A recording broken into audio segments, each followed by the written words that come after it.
The Emerald Network of Areas of Special Conservation Interest is a cornerstone of European nature preservation, so it would seem surprising to learn that such supposedly protected sites are being logged in Switzerland, sometimes on an industrial scale, largely to produce energy wood.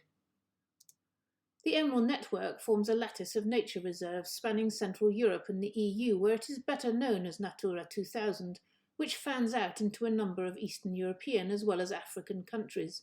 It was set up under the Bern Convention, adopted in the Swiss capital in 1979, and whose aim is to protect designated natural habitats and endangered wild plants and animals. Switzerland counts 40 Emerald Network sites dotted about the country, which are managed at the national and cantonal levels. This slideshow focuses on No. 28, the Belpau, located in the canton of Bern, and No. 26, the Complexe alluvial du Rhône genevois in the canton of Geneva. All photos are my own and were taken in the Emerald Networks, unless otherwise specified.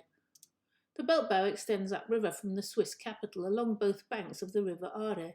Its 436 hectares overlap several smaller reserves and an alluvial zone of national importance, and form part of the larger Aare Landschaft Thun-Bern Cantonal Nature Reserve. 56 emerald species are found here, but many more non-emerald species occur too, which are no less dazzling and gem-like. According to the Federal Office for the Environment, every effort must be made to ensure the protection of both Emerald Network habitats and species, which must not be threatened in any way. But logging occurs along the entire length of the Belpau. Interventions are carried out regularly and periodically, often several times a year, and they are growing in frequency and scale. This series of images from Global Forest Watch show how tree cover loss, marked in pink, increased from 2001 to 2021, but many more trees have been felled in the 2 years since, especially in the forest reserve section of the Belpau outlined in turquoise.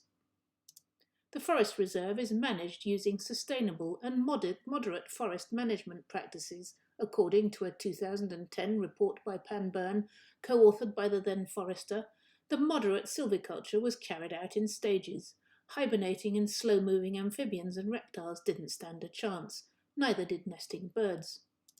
But timber is extracted from across the Belpau, despite dead wood being one of Switzerland's most valuable and rare habitats. Bechstein's bats, one of the Belpau's 2 emerald mammalian species, nest exclusively in the hollow trunks of old habitat trees like this Norway spruce. The logging also removes cover and food for beavers, the Belpau's 2nd emerald mammalian species. It compacts and churns up the ground and increases the risk of contamination from leaking oil and fuel. Lumbering forest machines squash and disturb hibernating amphibians and reptiles, and the tracks they leave behind hamper migration and increase the risk of predation. Tree removal can also have adverse effects. Ponds evaporate. Less shade means more heat, which, combined with the nitrates released through logging, often lead to eutrophic waterways and algal blooms. Light encourages the proliferation of brambles, buddleia, and nettles. The remaining trees are also vulnerable to extreme weather events, winds and heat stress. And then there are the piles of biomass, which make the perfect homes and shelter for endangered wood-boring beetles and other small creatures, but not for long.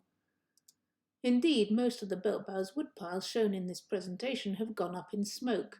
Old trees are targeted and chipped whole, like these being shredded in the reserve on 23 February 2021, and again on 4 May 2022, Bern clearly states on page 7 of its report that the production of valuable wood is not a priority, rather there is a shift to energy wood production.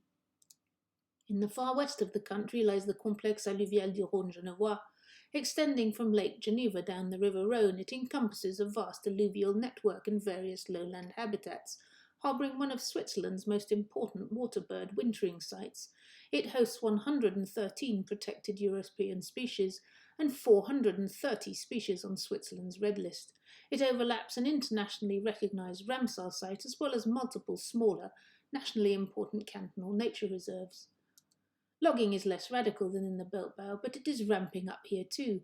This large wood chip depot built near Bern within the Emerald Network necessitated the felling of many trees, but still counts as forest thanks to Swiss law. This forest does not help the Emerald Network's biodiversity.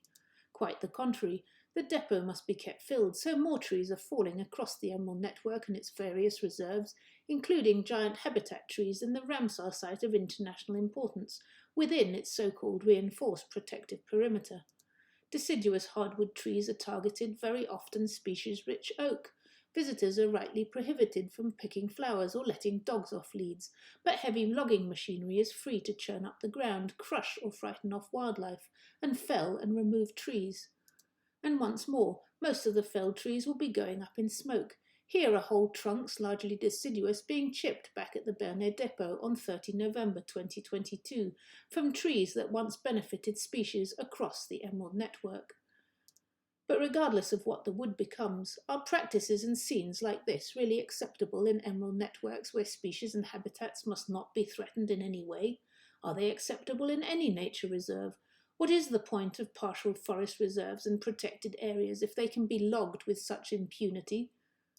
Switzerland had only designated 1.6% of its territory as emerald network sites by 2020, according to ProNatura, 10 times less than neighbouring France, Germany or Austria. Despite this, a new road is being planned directly through number 40, the Ober-Aargau, a mere 11 years after it was accepted as Switzerland's last emerald network site. The project will destroy 1.6 hectares of forest and 4.5 hectares of agricultural land, home to 40 emerald species, as well as 9 species of bats and many freshwater specialists. But the Ober-Aargau is not a pure idyll, according to the canton of Bern. Is it any wonder? We are facing existential climate and biodiversity crises. Scientists warn that extinction rates are hundreds, if not thousands of times higher than the natural baseline rate, and it is unlikely we will limit the temperature increase to 1.5 degrees C above pre-industrial levels.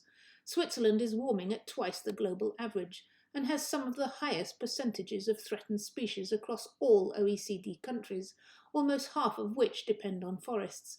Yet total forest reserves, where all logging is forbidden, account for just 6.5% of Geneva's forests and only 2% in the canton of Bern. More damningly still, Switzerland comes last out of 30 European countries in terms of protected areas, according to a 2020 BirdLife report. But we can't even protect the modest reserves we do have, and they are literally going up in smoke, ironically in the name of a greener, more environmentally friendly energy transition. The biodiversity and climate crises are interlinked and reinforce one another, so it is time to protect all our nature reserves fully and to stop felling and burning their forests, which are so much more than just a collection of trees.